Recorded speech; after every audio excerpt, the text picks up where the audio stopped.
Okay. Now we're going to make one other suggestion before we leave the inventory. The book says we have the list for our amends. We made it and we took step 4. And we've looked at people we've heard on the resentment sheet. We looked at them on the fear sheet. We looked at them on the sex sheet. But there's other people we've heard in other ways too that perhaps haven't popped up on any of these sheets. Maybe somebody we stole money from them, or maybe somebody we hurt physically. Many ways we hurt people. And any of those names that haven't come up on at least one of these 3 sheets, we suggest we take this 4th sheet, a review of harms other than sexual, and do exactly the same thing with it that we have done with the other sheets. Column 1, who did I hurt? Column 2, what did I do? Column 3, what part of self is affected? Column 4, what feelings did I create in others? What should I have done instead? Column 5, which character defect is involved? And if we'll do that, then we've got everything we need here for 4, 5, 6, and 7, 8, and 9. And when we've done this sheet, when we have completed our inventory, we've got everything we need now for 4, 5, 6, 7, 8, and 9. And now then we're ready to get on with our business. Very, very simple procedure. Now let me ask you something. Did we see anything here to be afraid of? Did we see anything that was so complicated we couldn't do it? Did we make a list of dirty, filthy, nasty items? Did we get any positive results from this? Yes. Is there any reason why we shouldn't go ahead and do step 4? We don't need to procrastinate any longer, do we? It is simple enough that we can get with it, get on with the program.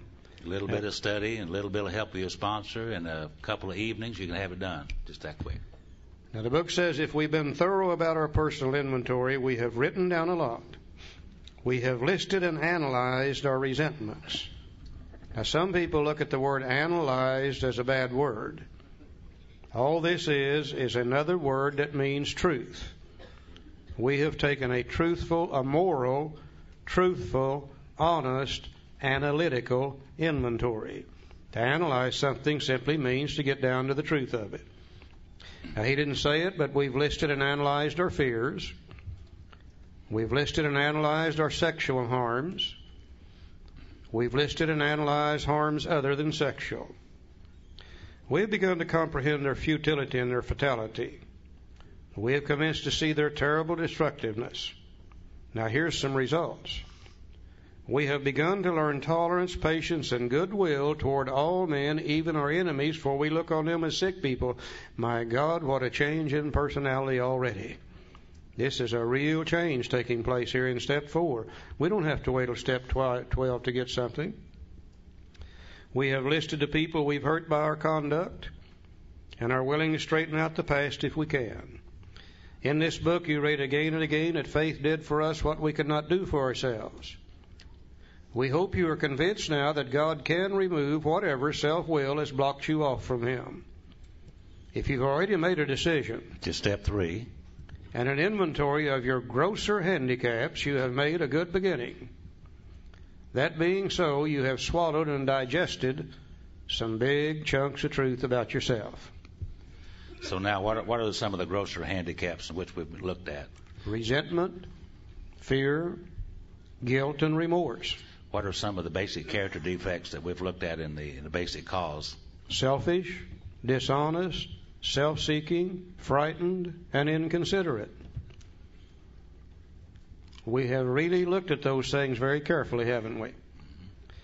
Now, the book recognizes it will never be perfect.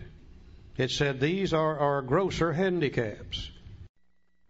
I think one of the great mistakes being made in AA today is everybody sitting around and waiting till they get well so they can do step 4 perfect. You can't do that. Let's get rid of these grosser things.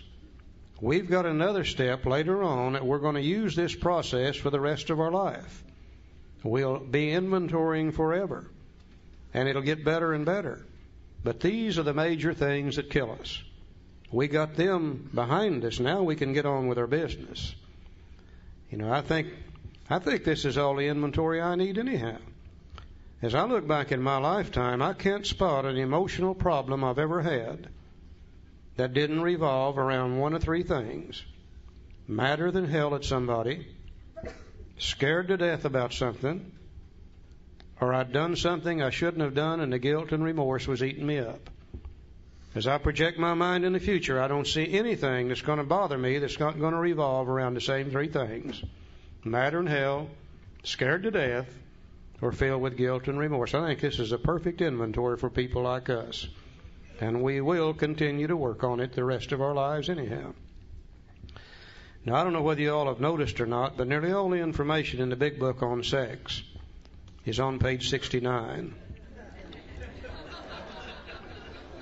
I don't know that has any significance whatsoever. That just happens to be where nearly all the sex information is on page 69. You know, we heard a story about a young lady who been in AA about 90 days, and she went to her sponsor and she said, "Sponsor, I've got a problem." Her sponsor said, "What is it?" She said, "Well, it's this sex thing." She said, "Sober, I don't know what to do. Anything I've ever done in the sexual area, tried to attract a member of the opposite sex or anything else, it's always been while drinking. And sober, I just don't know how to function." Her sponsor said, "Well, go home, get out your big book. Read page 69. It will have the answer to any problems you might have." So the young lady goes home, gets her book out, and proceeds to read, but she got confused on page numbers. Instead of page 69, she read page 96. Just for the hell of it, why don't you go to 96 and see what she read?